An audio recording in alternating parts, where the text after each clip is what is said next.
Okay, so when you hear quantum, you probably think one of two things, right? Either it's this like sci-fi tech that's going to change everything tomorrow. Or it's stuck in a lab somewhere needing a giant freezer maybe 30 years away. Exactly. But today, we're looking at a company, Infleqtion, that's found this really interesting path, kind of a profitable middle ground. We're diving into their strategy, specifically through the lens of their CEO, Matt Kinsella.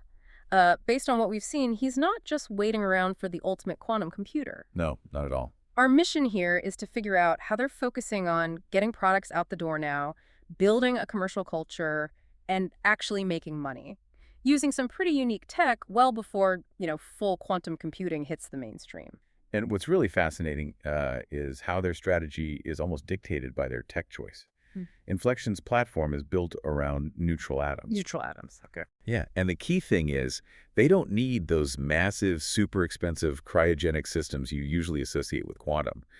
They figured out how to essentially trap and cool atoms using lasers at room temperature. Wait, hold on. Freezing atoms with lasers at room temp. That sounds counterintuitive. How does that give them an edge? Well, it's a game changer because it ditches the need for those bulky, fragile, power-hungry cryocoolers. They use focused lasers, photonics, to hold the atoms in place and keeps them in their quantum state. Okay. This makes their whole system inherently more flexible. It's scalable. You can potentially shrink it down over time, maybe put it on a chip eventually. And crucially, it means they can build things that work outside the lab, in the field. Ah, so field deployable. That makes sense. Exactly. And that enables the business strategy, selling actual products today. Okay, let's unpack that, because that seems like the core tension. Most quantum startups are deep in R&D, chasing that, breakthrough moment. Right. Pure research focus. But Kinsella decided early on, nope, we're shipping products, like this optical clock, ticker. Why divert resources from the long-term quantum computer goal to build something like a clock now? What's the urgency? Because, think about it. If you just wait for that crown jewel quantum computer, let's say you finally build it in 15, 20 years, what do you have? A really amazing computer. Maybe.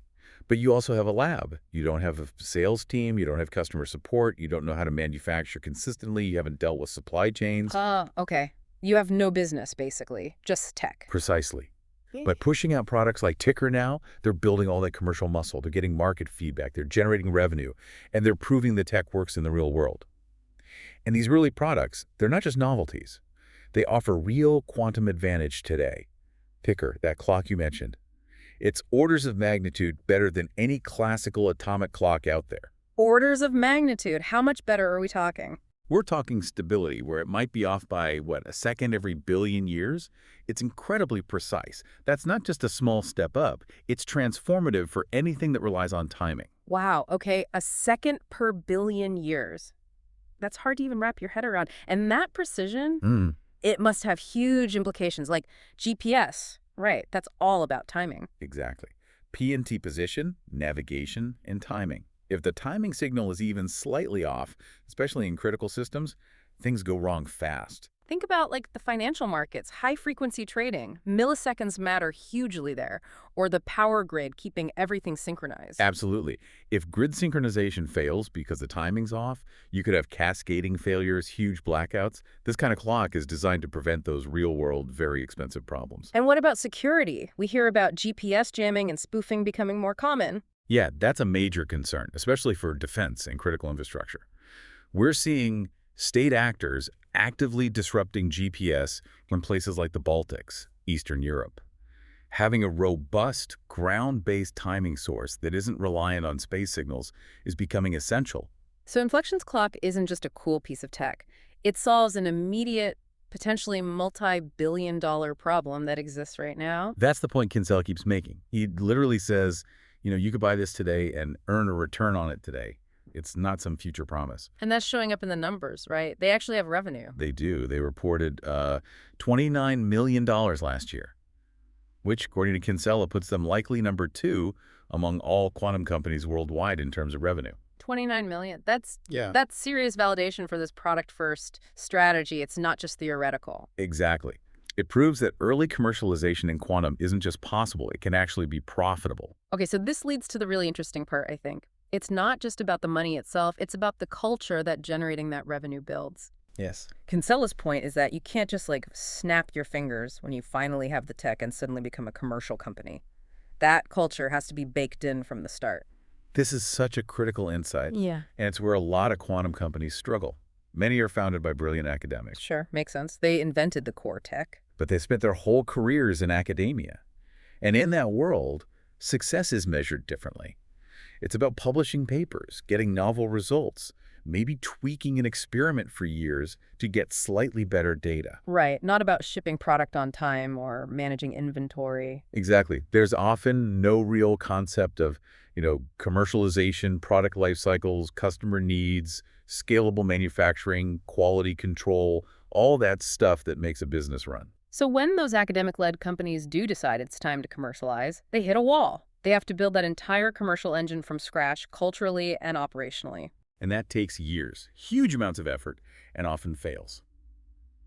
Kinsella says Infleqtion's advantage is that their culture already knows how to put pencils down, ship to engineering, and deliver products that work without physicists constantly turning the screws.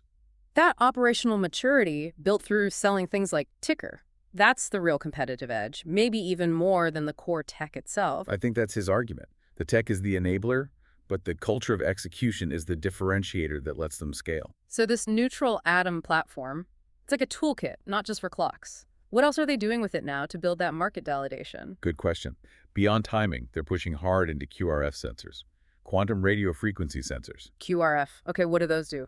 Think incredibly sensitive detectors for radio signals, much more sensitive than classical ones. So useful for things like defense, electronic warfare, advanced communications, detecting very faint signals, potentially related to stealth tech or picking up interference. So another near-term application with real-world demand. Right. Again, using the core platform for a different market-ready product. It all feeds into this broader strategy. And Kinsella actually credits NVIDIA for this approach, doesn't he? He says he stole the playbook. Yeah, he's quite open about that. And the analogy makes sense. NVIDIA had this powerful GPU technology. Did they wait for AI and large language models to become the killer app? No, they went after gaming first, then crypto mining. Exactly. They used those earlier markets, gaming, crypto, to build their manufacturing scale, generate cash, refine the hardware, establish a market presence, before the ultimate application, AI, really took off. So Infleqtion sees clocks and QRF sensors as their gaming and crypto phase, building the foundations. That seems to be the idea. Use these immediate markets to mature the technology, the operations, and the business itself. So they're ready when the really complex quantum computing applications become feasible. They're not waiting 30 years. They're building the engine now. Which seems crucial if the tech really does scale as fast as some people predict. And that focus on actually shipping, building a real business, it's translating into some pretty big moves now. They're positioning themselves as an investable brand, talking about endless scale potential. Yeah, I saw they're going public, raising a significant amount of money. That's right. They're looking to raise around $540 million through a SPAC deal, I believe. Wow, over $500 million. That's not just R&D money. What does that kind of capital let them do strategically? Well, two main things, it seems. First, obviously, accelerate their own roadmap, both for the sensing products like Ticker and QRF, and for the longer-term quantum computing goal. Okay, makes sense. Faster development. But second, and this is maybe the more aggressive play, it positions them to be a consolidator in the quantum market. A consolidator, meaning they want to buy other quantum companies. That seems to be the plan. Kinsella anticipates, probably correctly, that a lot of the more research-focused quantum startups are going to struggle to raise more funding, especially as the market gets tighter. Right, the venture capital climate isn't what it was a couple of years ago. Exactly. So Infleqtion, with actual revenue, a commercial track record, and soon liquid public stock, will be in a prime position to acquire companies that have interesting technology but haven't figured out the business side. So they can potentially pick up valuable IP or talent from struggling competitors? That's pretty bold. Yeah. But it only works because they focused on the commercial side early on. It creates this real divide, doesn't it? The companies that can blend the science with actual business execution versus those that remain essentially funded research labs. Infleqtion is betting you can absorb the best science from the latter group into its already functioning commercial framework. And all this near-term stuff, the clocks, the sensors, the funding, the potential acquisitions, it's all meant to fuel the long-term goal too, right? The actual quantum computer. Absolutely. This early commercial success isn't a detour. It's the engine funding the path towards fault-tolerant quantum computing. Do they have a specific target for that, like a milestone? They do. The stated goal is to reach 100 logical qubits by the end of 2028. 100 logical qubits. Mm. Why that number specifically? That's widely seen in the field as a key threshold. It's around the point where you start to see genuine quantum advantage for certain types of computational problems. Yeah. Problems that are basically impossible for even the biggest classical supercomputers today. Like what kind of problems? Things like material science, discovering new catalysts, maybe drug discovery, complex molecular simulations, stuff that could lead to breakthroughs in batteries, pharmaceuticals, new materials. That 100 logical qubit mark is kind of the entry point for that era. Okay, so pulling this all together, what's the key takeaway for you, the listener? It seems like Infleqtion's real edge isn't just their cool room temperature atom tech. Though that's important, yeah. Right, but it's more about this deliberate, almost countercultural business decision. Commercialize early, build the operational muscle, prove you can actually ship things and make money. It's a stark contrast to the research first, figure out business later approach. And if you think about the bigger picture here, it raises a really provocative question about how quantum technology might evolve. We always hear about Moore's law for classical computers, exponential growth. Yeah, doubling every couple of years or so. In quantum computing, some models suggest it might scale double exponentially. Double exponentially. What does that even mean? Faster than exponential. Much faster. Exponential growth is already fast. Double exponential means the rate of growth itself grows exponentially. It's incredibly rapid, almost explosive, and hard to predict once it really gets going. So the time between theoretically possible and commercially dominant could be incredibly short, much shorter than we saw with classical computers. Potentially, yes. Yeah. If that double exponential curve holds true, once a certain threshold is crossed, maybe around that 100 logical qubit mark, maybe a bit later the capability could just skyrocket almost overnight.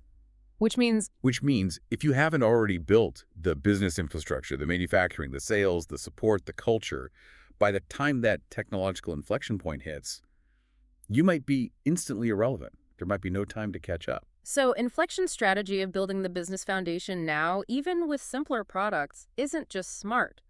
It might be absolutely essential for survival in a potentially double exponential race. It's a fascinating bet, isn't it? That in this quantum future, maybe the business model and the culture you build today are just as critical, if not more so, than the raw scientific discovery itself.